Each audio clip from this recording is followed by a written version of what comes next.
buenos días para iniciar nuestra jornada de las mañanas, para iniciar nuestro trabajo. Estoy seguro que te va a ir bien. Desde ya bendigo tu trabajo, desde ya bendigo lo que hagas.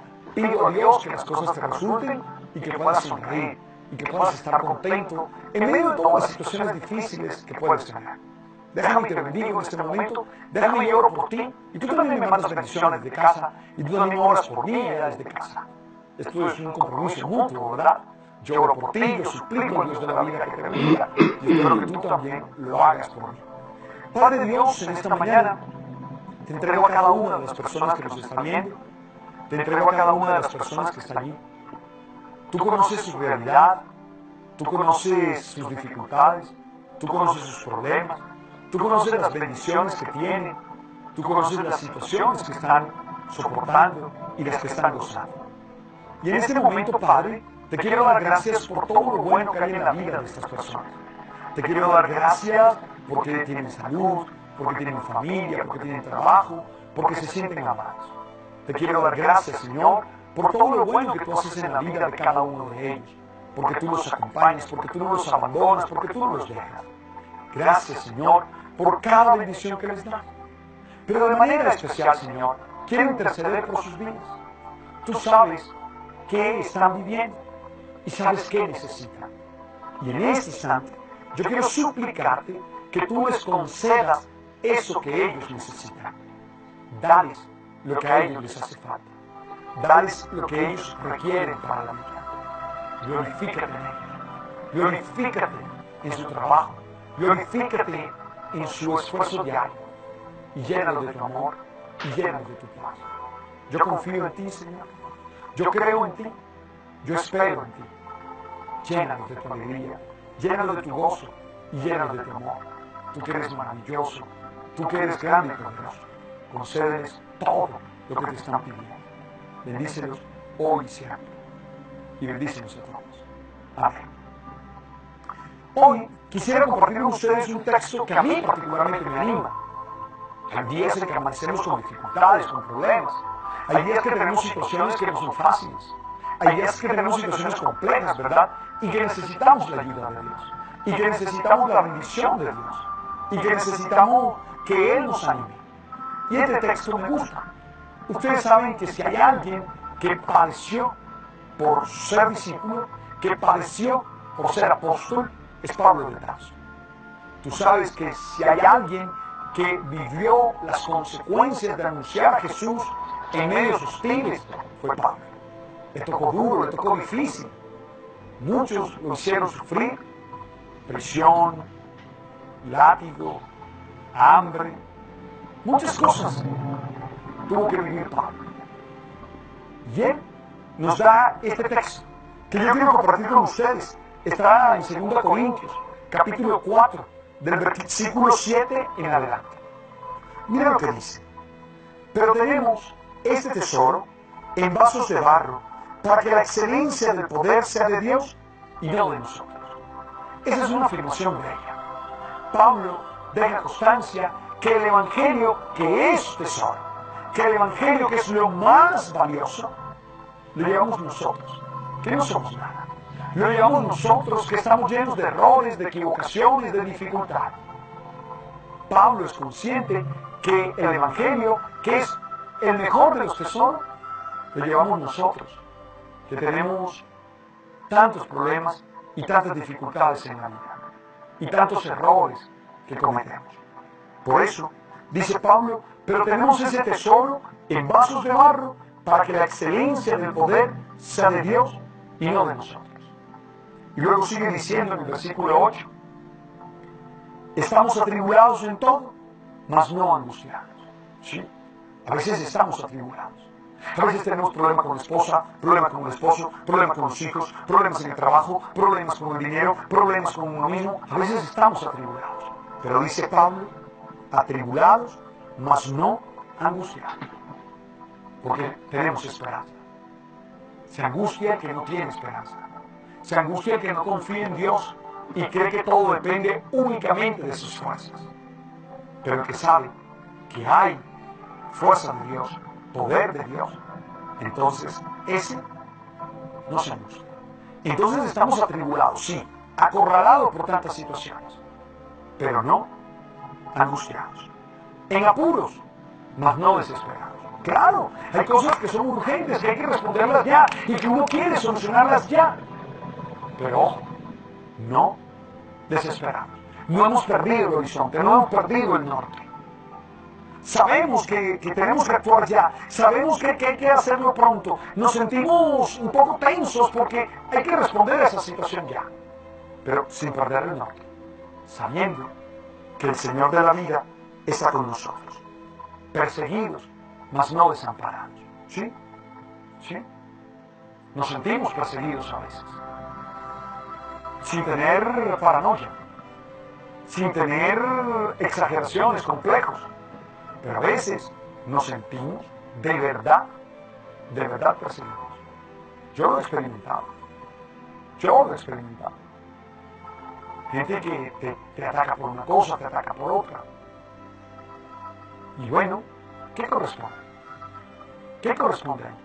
Dar la batalla. ¿Qué corresponde allí? No dejarse. ¿Qué corresponde allí? Vencer. ¿Qué corresponde allí? Oye, saber que podemos. Es así. Es así. Y entonces, nos sabemos amparados por Dios. Y leemos los salmos y nos sentimos cuidados. Y nos sentimos protegidos por Él. Y sigue diciendo, derribados, pero no destruidos. Ah, claro. Es que todos caemos en algún momento. Todos en algún momento sentimos el golpe, diríamos en la costa del empellón, que nos mete la vida y caemos al piso. Pero no estamos destruidos. Nos podemos levantar, sacudirnos y seguir adelante. Ojalá tú tengas claro eso. Y ojalá no tengas miedo para seguir adelante. A mí me gusta esa palabra.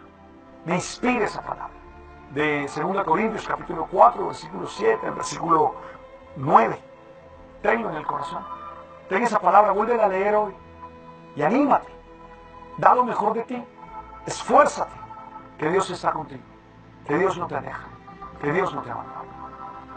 No olvides, eres invaluable. Eres invaluable. Eso lo debes tener muy presente en el corazón para salir adelante. Eres invaluable. ¿De acuerdo? Muy bien. Vamos a tomar la palabra que se nos da a nosotros en este martes. Tomamos la palabra, este martes 22 de mayo. Seguimos leyendo Santiago. Hoy nos corresponde leer el capítulo 4, versículo 1 al versículo 10. Santiago, capítulo 4, versículo 1 al versículo 10. ¿De dónde vienen las luchas y los conflictos entre ustedes? ¿No es acaso de las malas pasiones que siempre están en guerra dentro de ustedes? Ustedes codician lo que no pueden tener y acaban asesinando. Ambicionan algo que no pueden alcanzar y entonces combaten y hacen la guerra. Y si no lo alcanzan, es porque no se lo piden a Dios. O si se lo piden y no lo reciben, es porque piden mal para derrocharlos en placeres. Gente infiel, ¿no saben que la amistad con el mundo es enemistad con Dios? Por lo tanto, quien decide ser amigo del mundo, se hace enemigo de Dios. No piensen que la Escritura dice en vano, Dios ama celosamente a nuestro espíritu y nos da gracia con generosidad. Por eso dice también la Escritura, Dios aborrece a los soberbios y concede su gracia a los humildes. Por consiguiente, sométanse a Dios, resistan al diablo y se alejará de ustedes. Acérquense a Dios y Él se acercará a ustedes. Que los pecadores se purifiquen las manos y se decidan por Dios los indecisos. Comiencen ya a lamentar y a llorar su miseria. Que su risa se convierta en llanto y su alegría en tristeza. Humíllense ante el Señor y Él los enaltecerá. Palabra de Dios. Varias cosas allí hermosas. La primera, Santiago tiene claro que los problemas de afuera son expresión de los problemas de dentro. que los conflictos que tengo fuera normalmente reflejan el estado mío interior, mi estado interior. Sí, Santiago cree, como lo cree el Señor Jesús, cuando dice que todo el pecado nace del corazón del hombre, que el problema está dentro. Que cuando tú eres una persona que adentro no te valoras, que adentro no te amas, que adentro no te aceptas, eres envidioso, eres rencoroso, todo eso lo proyectas y generas complicaciones en la comunidad y generas problemas con la gente que está a tu alrededor. Pero que si tienes fe, que si tienes serenidad, que si tienes tranquilidad dentro, eso lo proyectas también con los demás. Y hoy vale la pena que revises eso. Y hoy vale la pena que lo tengas presente. Porque se nos ha olvidado a nosotros que lo de dentro lo proyectamos. Y a veces queremos solucionar las cosas fuera, pero la causa sigue dentro. Tu malestar, tu complejo de inferioridad, tu miedo está dentro. Y el estar dentro va a seguir produciendo problemas. Va a seguir produciendo situaciones complejas. Segundo, si tú interiorizas los valores del mundo, si tú interiorizas los valores contrarios al amor de Dios, pues no eres de Dios. Y ahí es donde él usa la imagen de amistarse con el mundo, es enemistarse con Dios.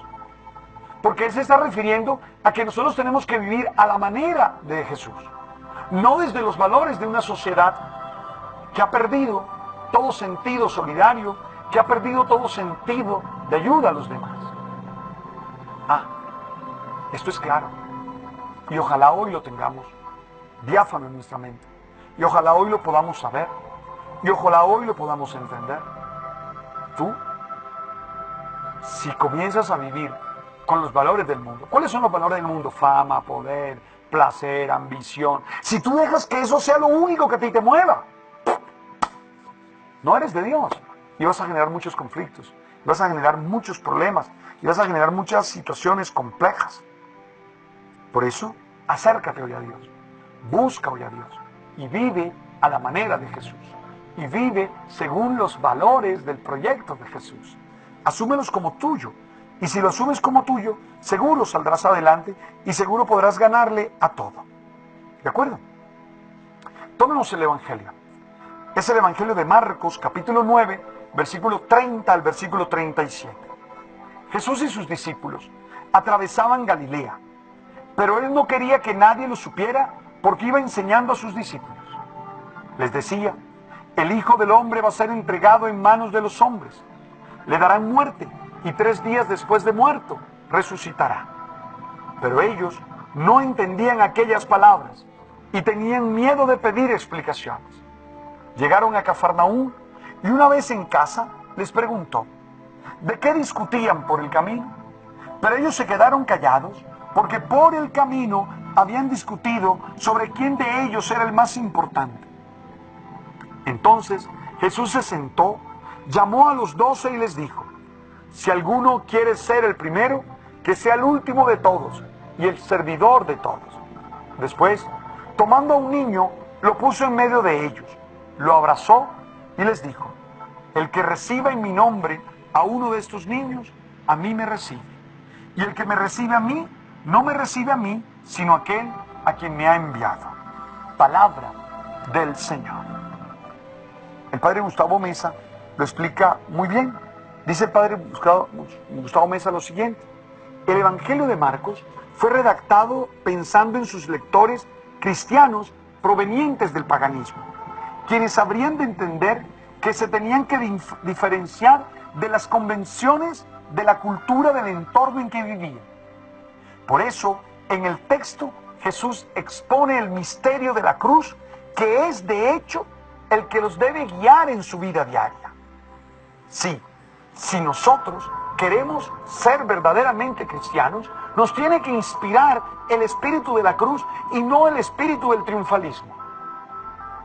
Nos tiene que inspirar el espíritu del amor, de la generosidad, y no el espíritu del odio, y no el espíritu del egoísmo. Es así. A nosotros nos cuesta entender eso. Porque claro, de alguna manera el poder que tiene el Evangelio del mundo es fuerte. Y nos ha convertido muchas veces a sus lógicas. Y cuando digo eso, hablo de todos ustedes, de ti también. Entonces sería bueno que nosotros constantemente nos estuviéramos preguntando si estamos viviendo a la manera de Jesús. Si estamos actuando como Jesús nos enseñó. Si nos inspira la cruz. O si estamos buscando otra cosa. Ellos estaban pensando en quién era el más importante. En el Evangelio esa no es la pregunta. En el Evangelio esa no es la pregunta. En el Evangelio la pregunta tiene que ser otra. En el Evangelio la pregunta tiene que ser, oye, ¿cómo puedo yo servir a los demás? ¿Cómo puedo yo ayudar a los demás? Pero no. En el mundo la pregunta es quién manda. ¿Quién es el más importante? Ah, el ego, por Dios. El ego, por Dios. Gente que nada le gusta, nada está bien, solo lo que ellos hacen. Y así no. Nosotros no podemos vivir de esa manera. Tenemos que vivir a la manera de Jesús. Tenemos que vivir en generosidad, en entrega, confiando en Él. Me gustó eso del Padre Gustavo. Y hay otra cosa que me gusta, algo que me llamó la atención y que quiero compartir. Aquel que renuncia a sí mismo es quien entrega prácticamente todo lo que tiene para que los demás estén contentos. Lo cual quiere decir que el Evangelio nos lleva al punto extremo en el cual somos capaces de ver el sentido último de vivir y de morir. Servir no es de los vivos, de los audaces, de acuerdo a nuestro modo egoísta, de nuestro modo de ver las cosas. Servir es de quien sabe confiar en Dios y entregarle todo a Él, porque sabe que las cosas no son las que dan sentido. Y porque sabe que cuando uno da, es cuando realmente se desarrolla. Padre Dios, bendícenos en esta mañana. Danos tu paz, danos tu alegría, danos tu gozo. Bendícenos y llénanos de ti. No nos dejes solos, Señor. Necesitamos de tu fuerza, necesitamos de tu alegría, necesitamos de tu misericordia. Bendícenos, danos tu paz, danos tu alegría. Bendícenos en el nombre del Padre, del Hijo y del Espíritu Santo. Amén y amén. Tarea, ser prudentes, no hablar más de la cuenta. Tarea, ser prudentes, no hablar más de la cuenta. ¡Ánimo! Dios está con nosotros. Dios nos ayuda a salir adelante. Confiamos en Él.